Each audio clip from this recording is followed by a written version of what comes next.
নমস্কার বন্ধুরা।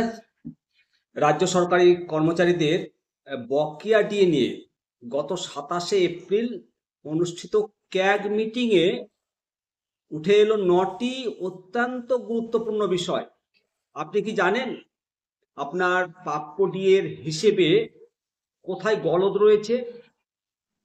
আজকের ভিডিওতে আলোচনা করব মাননীয় মলয়বাবু, আইনজীবী ফিরদৌস শামীম এবং ইউনিটি ফোরামের প্রতিনিধিদের উপস্থিতিতে হওয়া এই হাই ভোল্টেজ মিটিংয়ের ইনসাইড স্টোরি নিয়ে। জানিয়ে রাখি যে এই বৈঠকে রাজ্য সরকারের ডিএ প্রদান সংক্রান্ত বিভিন্ন ত্রুটিগুলো তুলে ধরা হয়েছে। প্রতিনিধিরা তথ্য এবং রিপোর্ট সহ দেখেছেন যে রাজ্য সরকার কিভাবে সঠিক বকেয়া ডিএ প্রদান থেকে বিরত থাকছে। প্রধান 9টি পয়েন্টের বিস্তারিত আলোচনা করব।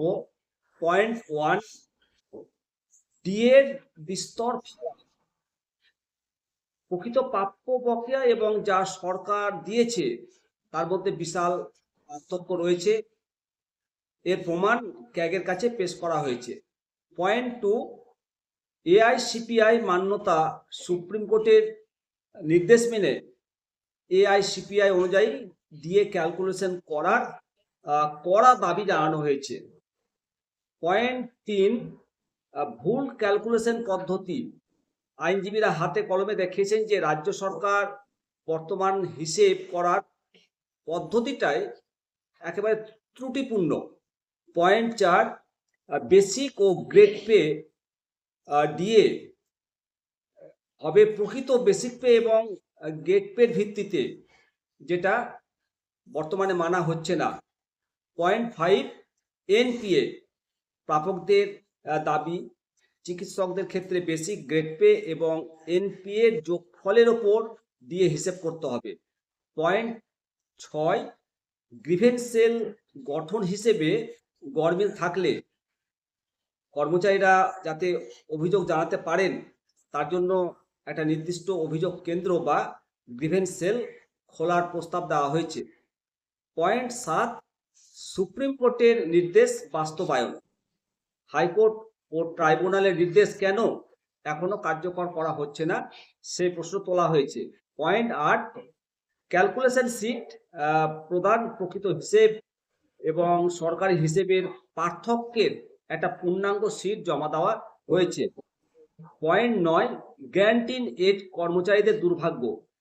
প্রতিনিধি না থাকায় তাদের নিয়ে সদর্থক আলোচনা হয়নি।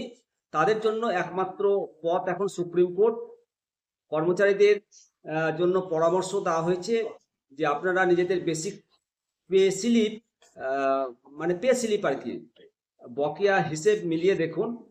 যদি গ্রিভেন্স সেল চালু হয় তবে দ্রুত তথ্য সহ অভিযোগ জানাতে হবে। গ্র্যান্ট ইন এড কর্মীদের এখনই আইনি পরামর্শ নেওয়ার জন্য পরামর্শ দেওয়া হয়েছে। মোটের ওপর দিয়ে আদায়ের এই লড়াই এখন একটা নতুন মোড় নিল। আগামী দিনে বকেয়া প্রাপ্তির সম্ভাবনাটা অনেকটাই উজ্জ্বল হলো। সঙ্গে সঙ্গে গ্র্যান্ট ইন এড কর্মীদের আইনি লড়াইয়ের জন্য অপেক্ষা করতে হবে। অবশ্যই পরবর্তী খবরের জন্য চ্যানেলটিকে সাবস্ক্রাইব করে রাখবেন। ভালো থাকবেন। জয় হিন্দ, বন্দে মাতরম, ভারত মাতা কি জয়।